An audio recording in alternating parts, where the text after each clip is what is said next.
Giovedì 6 settembre il Parco Hotel Villa Fiorita di Monastier di Treviso ha ospitato un concerto sul tema Il linguaggio della bellezza con i virtuosi del Teatro Olimpico. C'eravamo anche noi.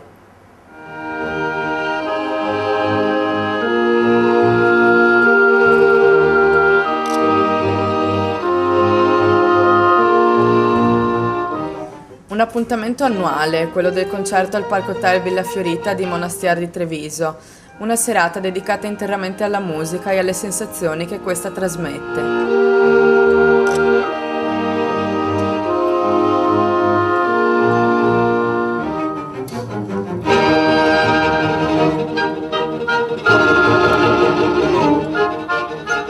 Il concerto di giovedì 6 settembre ha voluto concentrarsi sulla bellezza e su ciò che essa ci dona. La tematica, infatti, è stata proprio il linguaggio della bellezza con i virtuosi del Teatro Olimpico. I musicisti hanno riproposto pezzi di storia della musica, la musica più bella, come quella di Mozart, regalando emozione agli spettatori.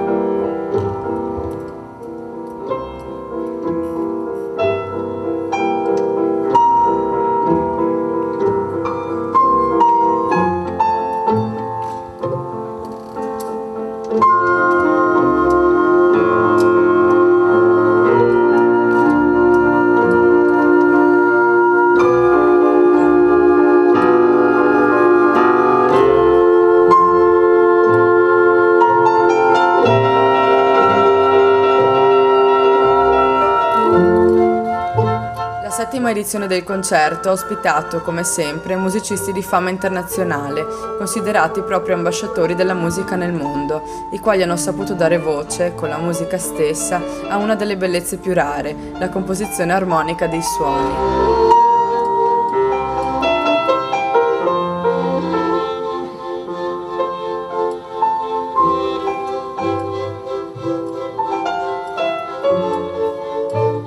Da non trascurare la location del concerto, un luogo circondato dalla natura e che si contraddistingue per la serenità che trasmette. La villa, infatti, ha saputo regalare agli ospiti una serata in musica in un luogo di pace.